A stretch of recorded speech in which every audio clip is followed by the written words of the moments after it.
पहिलं तर हा नाशिककरांचा खूप उत्तम त्यांचा मोर्चा निघाला आणि राजकारणी दरवेळेला पुढे मोर्चे काढतात, पण लोक रस्त्यावर येऊन मोर्चे काढताना खूप कमी दिसतात. त्याच्यामुळे मला ऍक्च्युली नाशिककरांचा अभिमान आहे की झाडांसाठी त्यांनी एवढ्या मोठ्या प्रमाणात त्यांनी मोर्चा काढला.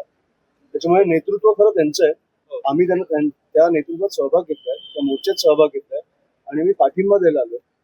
पण खरंच उत्तम काम करतात हे. आणि मला वाटतं जे मुद्दे मांडले महापौरांसमोर ते मला वाटतं तुम्हाला हेच सांगतील. पुढे काय झालंय मी तुम्हाला सांगतो, पण मुद्दे काय मांडले हे पहिलं ऐकणं महत्वाचं. आज मान्य महापौर आणि उपमहापौर यांच्यावर आमची सर्व प्रकारची चर्चा झाली. त्या चर्चामध्ये आपण तपोवनातली झाडं, तपोवन नाव, तपोवनातली झाडं, त्यातलं माईस सेंटर जे अजून पण पुढे GR निघाले त्याबद्दल रद्द झाल्याचा, आणि नाशिक शहरात जी रस्ता रुंदीकरणासाठी जे सगळ्या 5 विभागांमध्ये यांनी नोटिसा लावल्या आहेत, झाडं तोडण्याचा यांनी प्रस्तावित केलेलं आहे. त्याचप्रमाणे गोदावरी नदीचं प्रदूषण, कॉन्क्रिटीकरण या सर्व मुद्द्यांवर त्यांची चर्चा झाली. मागे पण आम्ही एकदा आयुक्त मॅडम आणि महापौर मॅडम यांच्यावर चर्चा केली होती. त्यावेळेस महापौर मॅडम बोलले होते की आम्ही समन्वय साधण्यासाठी प्रशासन, म्हणजे राज्य शासन आणि परिवहन प्रेमी नाशिककर यांच्यामध्ये आम्ही समन्वय साधू. तो समन्वय अजून कुठं घडलेला नाहीये. त्या अनुषंगाने हा मोर्चा होता. या मोर्चामध्ये त्यांनी आता आम्हाला परत एकदा आश्वासन दिलं की तुम्ही एक समन्वय समिती म्हणून आपण परिवहन प्रेमीची 10-12 नावं असतील आणि काही प्रशासनाचं नाव असेल, त्या अनुषंगाने आज संध्याकाळपर्यंत आम्ही ते नावं द्यायचे आहेत. आणि पुढच्या 2-3 दिवसात सोमवार मंगळवारी प्रशासन आणि परिवहन प्रेमी यांची एक समन्वय मिटिंग करणार आहेत. आणि त्या मिटिंगमध्ये जी प्रस्तावित वृक्ष तोड आहे किंवा तपोवनाचा जो विषय माई सेंटर आहे, या सर्वांवर चर्चा करायची. आणि जर ही समन्वय बैठक जर पुढच्या हप्त्यामध्ये नाही झाली तर परिवहन प्रेमींतर्फे पुन्हा एकदा नाशिक महानगरपालिका असेल प्रशासनाविरोधात यापेक्षाही उग्र आम्ही आंदोलन करू आणि याचा वेळोवेळी पाठपुरावा करू. आणि यांच्या जोपर्यंत आमच्या मागण्या आम्हाला जोपर्यंत पूर्ण होत नाही, आम्हाला आमच्या प्रश्नांना उत्तर मिळत नाही, तोपर्यंत आम्ही हे आंदोलन असंच चालू ठेवू. आमची मागणी ही आहे की आम्ही हायकोर्ट, सुप्रीम कोर्टाचे ऑर्डर दाखवतो की तुम्ही का झाडं नाही कापली पाहिजे, तुम्हाला का कापायचे ही आम्हाला ऐकायचे. त्याच्यामुळे जी समिती फॉर्म नव्हती होत ती आता महापौरांनी अग्री केलं की समिती फॉर्म होते. त्याच्यात एक 10-11 नावं येत आहेत. त्याच्यात मी पण जाणार आहे त्या बैठकीला. त्याच्यामुळे मला पण ऐकून घ्यायचंय, पण हा विषय ह्यांचा नाहीये, तुमचा नाहीये, तर आपल्या सगळ्यांचा आहे.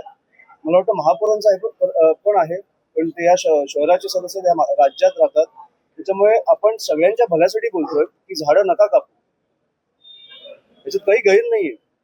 खूप गंभीर आणि खूप प्रामाणिकपणे या सगळ्यांनी मुद्दे मांडलेत आणि मला वाटतं की याची उत्तरं मिळाली पाहिजे.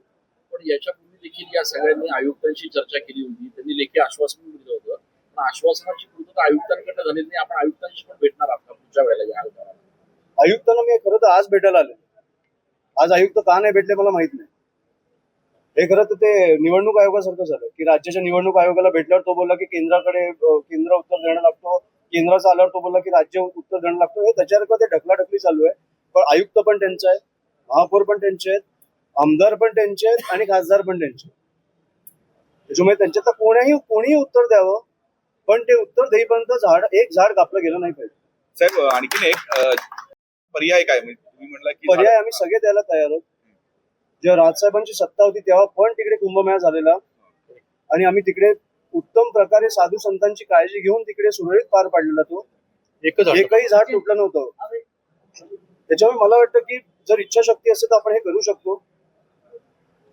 आणि जर इच्छाशक्ती नसेल, जर तुम्हाला कोणाच्या तरी घशात घालायची असेल ती जमीन कुंभमेळा झाल्यावर, तर मला वाटतं काय होतं हे तुमच्या समोर आहे. मला वाटतं हे 5 ते 7 हजार झाडं जे रस्त्यावरची पण कापतायत रस्ता मोठा करायला, कशासाठी? आपण 500 किलोमीटरचे रस्ते उत्तम केले, मध्ये झाड असेल तर त्याच्या भोवती रस्ते बांधले, पण उत्तम एक खड्डा नाही पडला पावसाळ्यात. त्याच्यामुळे आपल्याला माहिती आहे की करायची असेल आणि इच्छाशक्ती असेल तर होऊ शकतं. माझी फक्त एवढीच इच्छा आहे की जे काय करतायत तुम्ही ट्रान्सपरन्सी, पारदर्शकतेने करा. समितीमध्ये आमच्या लोकांना घेऊन करा आणि त्या समितीमध्ये मी पण असणार. आता जोकासू STP या अत्याधुनिक जॅपनीज तंत्रज्ञानाने सुसज्ज, quick installation, energy efficient, noiseless blowers, low maintenance या आणि अशा वैशिष्ट्यांनी परिपूर्ण जोकासू STP तंत्रज्ञान प्रकल्प उभारणीपासून ते विक्री पश्चात समाधानकारक सेवा देणारी, भारताबरोबरच परदेशात देखील प्रकल्पांची यशस्वी उभारणी करणारी company Deccan water treatment private limited.